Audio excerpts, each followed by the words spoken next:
Hey, what's up everybody? It's BDF44 with another video. I've been making these like crazy lately. I hope you're not sick of me yet, but I hope you're aware of me and know that I'm serious about this NBA basketball stuff, even though sometimes my takes, even I listen to them and be like, yeah, okay. But yeah, I go off the fly. So anytime you hear something sounds a little wacky, just know that it's all a freestyle. I do very little preparation, and that's just how I rock. So with that being said, I got a couple people I want to say a few good things about in the NBA. I'm a Laker fan, of course, as you know, and the Lakers just signed Marc Gasol to a 2-year deal. Don't know the framework of the deal, but welcome to the Lakers. Welcome back to our organization, Marc Gasol. Of course, you were with us. We drafted you and traded you for your brother many moons ago, won championships with him, and hopefully we can win championships with you. I know that Marc said he did not want to be a Laker when things were going bad with his brother, but since we have changed pretty much our entire mantra, our whole way of doing things, the people who he felt wronged his brother are not in the business anymore, and Jeannie, Rob, Clutch, they are running the Lakers, and we we're able to gain the trust of Marc Gasol, and he signed with us. We traded JaVale McGee to the Cleveland Cavaliers to create space for him. In return, we got back a few players. Alfonso McKinney, sorry about that. Alfonso McKinney, I believe he played for the Warriors at one point. He was a part of that youth movement that the Warriors had when they first started trying to figure out how to deal with Clay's injury and cope with KD moving on to Brooklyn. I believe Alfonso McKinney was a part of that Warrior team. I think that's who that is. I don't know that we keep him. I don't know that he plays any minutes with us. I have no idea what to expect, but he is officially a part of this roster in that trade. And we also brought back Jordan Bell, also of the Warriors, who was drafted by the Warriors, I should say. He's been all over the league a lot of the time over the last couple years.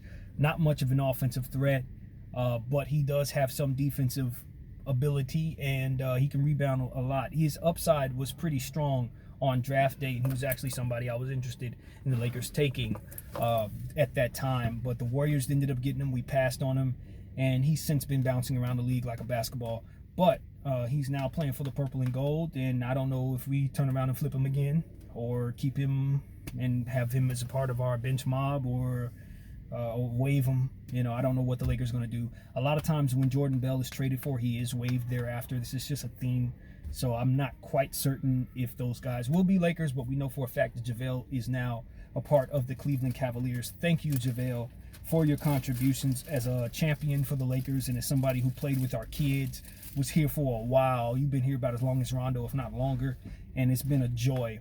All those things about JaVale McGee being a misfit or somebody who can't get right or whatever you want to call it, Shaqtin' a Fool legend, he brought us a lot of competence. Okay, if you're gonna hear me speak of JaVale McGee's Laker tenure, he was competent, and I'm not saying that in no way, shape, or form as a negative thing. I'm speaking to his reputation as someone who was incompetent and coming here and showing no signs of that. And I credit the Golden State Warriors franchise and those guys up there for helping him overcome some of his battles, helping him, stand up to Shaq, and ultimately helping him carry that championship experience and momentum to the Lakers. And he was able to capture a championship with us too. So JaVale McGee, congratulations on being a champion, and we thank you. I thank you for your contributions to our championship squad. You will not be forgotten, but certainly will be missed. We wish you well. And of course, if those guys, McKinney and Bell, are in fact going to be on our team, welcome. Welcome, welcome, welcome. Marc Gasol, of course, welcome. And it's good stuff, man. It's good stuff going on. I don't think there's anything else for me to say about my squad. I don't have a whole lot to share about the Marc Gasol addition. I do understand that he's about 35 years of age. Had some injury issues, was injured most of last season. But I also know what his skill set is, and I also know what he's after. And that's an NBA championship, for which he only has one of with the Toronto Raptors. This is somebody who played for the Memphis Grizzlies for a long time, won Defensive Player of the Year, made a couple All-Star teams, and is somebody who can help us. Do I think of him as an upgrade from Dwight Howard? No, I don't. I don't personally look at him as an upgrade from Dwight Howard. But I do look at him as an upgrade from JaVale McGee, and that's exactly whose role he's going to be playing. Because, of course, Montrezl Harrell is actually the one who's replacing Dwight. And though Montrez is not the defender that Dwight is by any stretch of the imagination, Marc is. So when you put those two players together, you do have an upgrade at your center position ultimately. But we're not as athletic. We don't run the floor in theory as good as those two other guys did. But overall, the two players that we picked up are in theory more talented than the guys that we just dropped. Now, I don't think Marc is a better player than Dwight historically. And I don't think he's a better player than Dwight right now. So I just want to put that out there. But he does have quite a bit of skills that Dwight doesn't have on the offensive end. He can stretch the floor and create the threat of a three-point shot for our squad.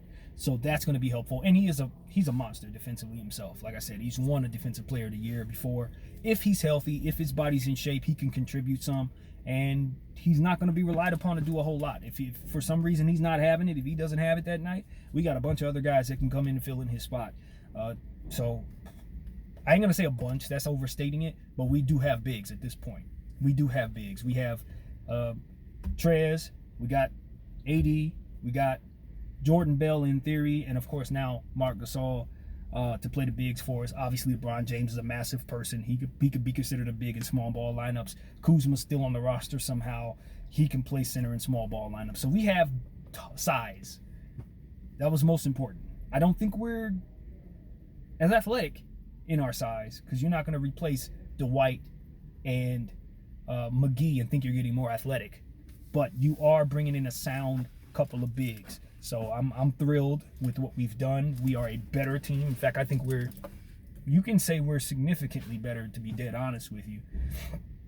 But I think we'll miss some of the experience that some of those guys that we had from last year had. I think we will take a dip in the opposite direction with our chemistry just because that was such an incredible bunch. But that stuff has already been said. You've heard me say this before. It's no sense in me continuing this. It's time for me to eat lunch. This is some type of burrito looking thing, but it's going to taste all right. And thank you guys for watching. My name is BDF44, and I'm out.